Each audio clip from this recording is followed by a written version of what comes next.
Hello everyone, स्वागत है आपके अपने YouTube channel online GK GS classes में।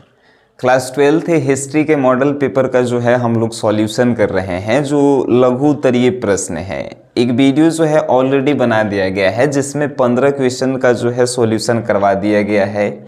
ये जो है उसका सेकंड पार्ट है जिसमें 16 नंबर से लेकर 30 नंबर तक के प्रश्नों का जो है हम लोग सॉल्यूशन करेंगे और 10 मिनट के अंदर ख़त्म भी करेंगे। और यकीन है आपको याद भी ये हो जाएगा और ये आसान है। समझिए कि हिस्ट्री जो है हमरा लगता है कि बउआ वाला सब्जेक्ट है। बउआ मतलब कि बड़ी आसान सब्जेक्ट है। देखिए कैसे ये प्रश्न है 16 नंबर की, कार्नवालिस ने अस्थाई बंदोबस्त क्यों लागू किया, इसके दो कारण बताएं। ये जो लॉर्ड कार्नवालिस थे इन्होंने अस्थाई बंदोबस्त को जो है क्यों लागू किया, इसके जो है दो कारण आपको बताना है। बड़ी सिंपल है। लॉर्ड कार्नवालिस जो है अस्थाई बंदोबस्त इसलिए लगाया, पहला कारण कि वो यूरोप में शांति व्यवस्था चाहता था। दूसरा कारण कि वो कर को एक समान करना चाहता था। कर एक समान कहे का मतलब कि अमीर से कम टैक्स लेवल जाता था, गरीब किसान से ज़्यादा टैक्स लेवल जाता था, उसको एक समान करना चाहता था, यानी कि अस्थाई करना चाहता था। इसीलिए वो अस्थाई बंदोबस्त लगा दिया है कि नहीं। एक देखिए कितना आसान प्रश्न है कि कार्नवालिस ने अस्थाई बंदोबस्त क्यों लागू किया, दो कारण बताएं। लिखेंगे कैसे कि लॉर्ड कार्नवालिस ने अस्थाई बंदोबस्त लगाया जिसके निम्नलिखित कारण है। पहला, वो यूरोप में शांति व्यवस्था चाहता था। दूसरा कि वो चाहता था कि कर जो है अस्थाई होखे। ठीक है, यही सब कारण थे। ये जो है 17 नंबर कि सिविल लाइंस का विकास क्यों हुआ, दो कारण बताइए। Very simple. सिविल लाइंस जो है अंग्रेजों के द्वारा बनाया गया एगो जो है समझिए तो हॉस्टल था। ठीक है, जिसमें रिटायर अफसरों को रहने की व्यवस्था की गई थी। जो भी सैनिक जो है रिटायर हो जाते थे उनको सिविल लाइंस में जो है रहने दिया जाता था। ठीक है, तो यहाँ पे पूछा है ना कि दो कारण बताइए कि आखिर सिविल लाइंस का विकास क्यों हुआ। दो कारण बताइए। पहला, रिटायर अफसरों को रहने के लिए, और दूसरा जो सैनिक उसके यहाँ काम कर रहे हैं उनको भी रहने की व्यवस्था के लिए। ठीक है ना, बड़ी आसान है। ये सब प्रश्न जितने भी प्रश्न है ना हमारे हिस्ट्री के नोट्स में जो भी लोग लिए होंगे 2-3 महीना पहले नोट्स लिए थे उनको पता होगा। जितने भी क्वेश्चन जैसे कि सेंटअप एग्ज़ाम हुआ उसमें जो है नोट्स से आए थे प्रश्न। ये जो आपके मॉडल पेपर आए हैं उसमें जो है नोट्स से एग्ज़ाम आए हैं, नोट्स से ही क्वेश्चन आए हैं। तो आप लोग नहीं लिए हैं तो पछता रहे होंगे।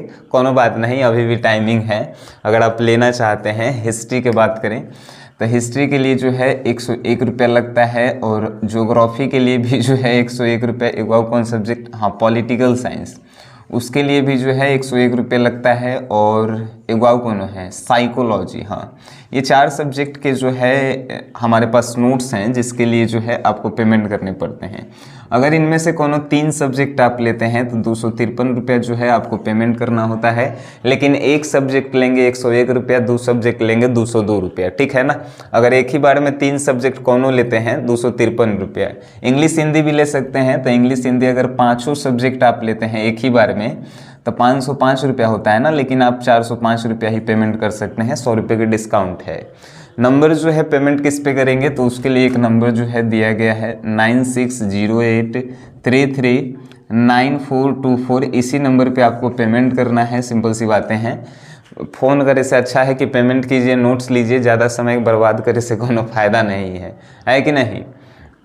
चलिए, अब जो है यहाँ पे 18 नंबर प्रश्न है कि रॉलेट एक्ट पर लघु टिप्पणी लिखें। ये रॉलेट एक्ट है क्या, तो रॉलेट एक्ट जो है ये अंग्रेज़ों के द्वारा बनाया गया एक बहुत कड़ा कानून था जिसको जो है 19 अप्रैल 1919 में बनाया गया था। जिसमें इस कानून में क्या था कि अगर कोई भी भारतीय अंग्रेज़ों के खिलाफ बोले तब बिना सबूत और गवाह के उसे पकड़ के जेल में डाल दीजिए। यही था रॉलेट एक्ट कानून। रॉलेट एक्ट कानून जो है अंग्रेज़ों के द्वारा बनाया गया एक प्रकार का कानून था जो 19 अप्रैल 1919 को लागू किया गया, जिसमें कोई भी भारतीय अगर अंग्रेज़ों के खिलाफ बोलते हैं तो उसको बिना सबूत और गवाह के उठाइए और जेल में जो है डाल दीजिए। यही जो है रॉलेट एक्ट कानून था। नेक्स्ट है कि चंपारण आंदोलन के क्या कारण थे। दुनिया के सबसे आसान प्रश्न अगर पूछल जाए तो ये चंपारण आंदोलन था जो बिहार में हुआ था।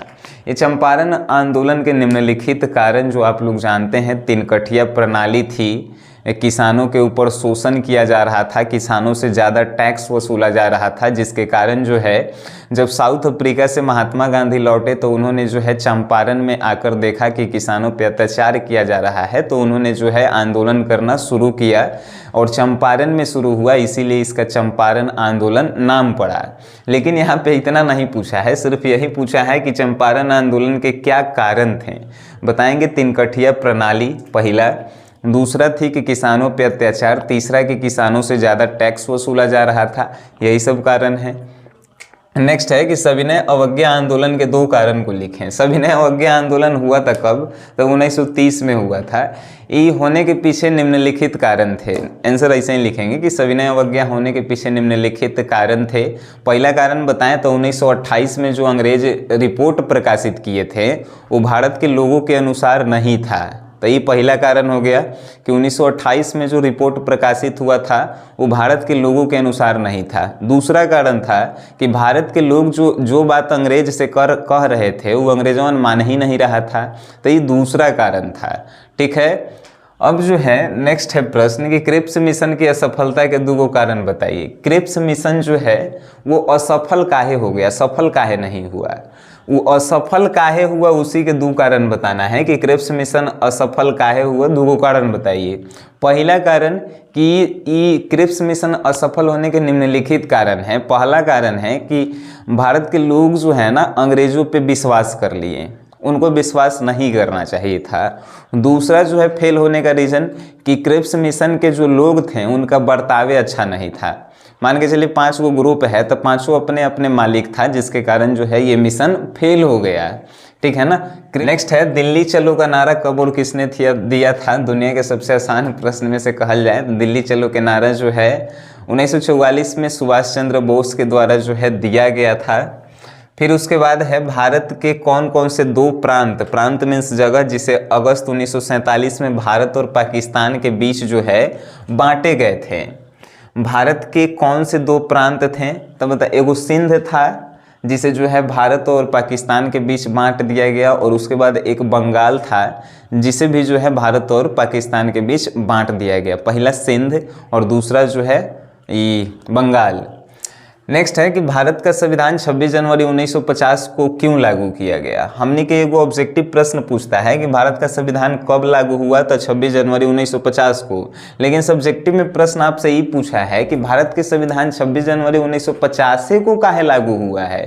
तो इसलिए लागू हुआ है क्योंकि 26 जनवरी 1930 को जो है पूर्ण स्वराज की मांग की गई थी।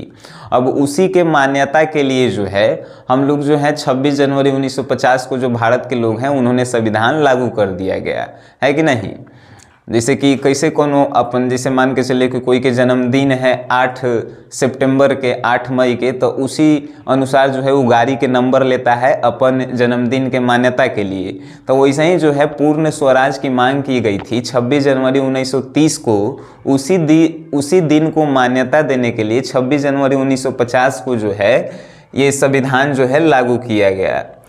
दुनिया के सबसे आसान प्रश्न कि मोहनजोदड़ो का अर्थ क्या होता है। तो मोहनजोदड़ो का अर्थ जो होता है मृतकों का टीला होता है। आओ आगे बताएं आपको। तो मोहनजोदड़ो के विशाल स्नानागार की 2 विशेषताओं को लिखें। यानी कि मोहनजोदड़ो में जो स्विमिंग पूल था ना, विशाल स्नानागार स्विमिंग पूल, उसके 2 कोनो विशेषता को लिखना है। तो पहली इसकी विशेषता जो है मोहनजोदड़ो के जो विशाल स्नानागार था वो 40 फीट लंबा था, 23 फीट जो है चौड़ा था और 8 फीट गहरा था। इसमें उतरने के लिए सीढ़ी बनाया गया था।